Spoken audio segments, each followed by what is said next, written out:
bantu Ferdi Sambo, Ibtu Januar Arifin dijatuhi sanksi ikut pembinaan mental dan keagamaan. Sidang Komisi Kode Etik Polri KKEP terhadap ex-Pamin dan Aropaminal Divpropam Polri, Ibtu Januar Arifin, telah rampung. Hasilnya, pimpinan sidang KKEP menjatuhkan sanksi berupa kewajiban mengikuti pembinaan mental kepada Januar. Sanksi dijatuhkan karena pelanggar tidak profesional dalam melaksanakan tugas. Selain sanksi tersebut, Januar juga dijatuhi sanksi etika, yakni perbuatan pelanggar dinyatakan sebagai perbuatan tercela. Kedua, kewajiban pelanggar untuk meminta maaf secara lisan di hadapan sidang KKEP dan atau secara tertulis kepada pimpinan Polri dan pihak-pihak yang dirugikan.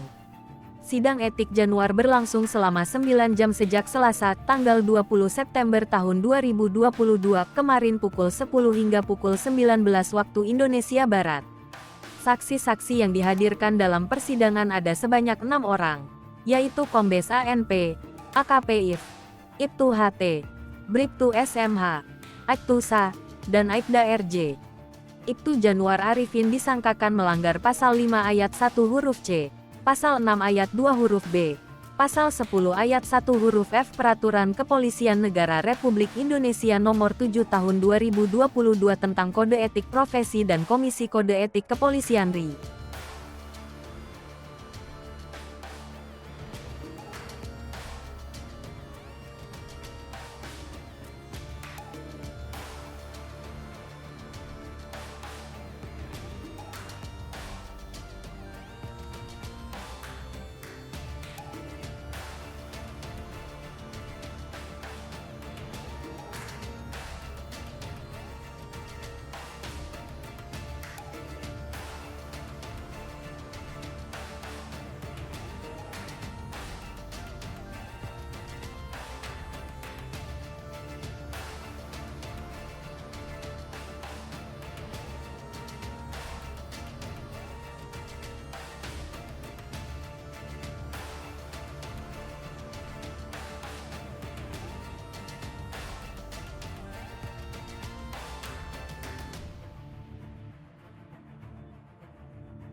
Hai pemirsa Sri Popo TV, jangan lupa komen, like, dan subscribe, serta tonton terus berita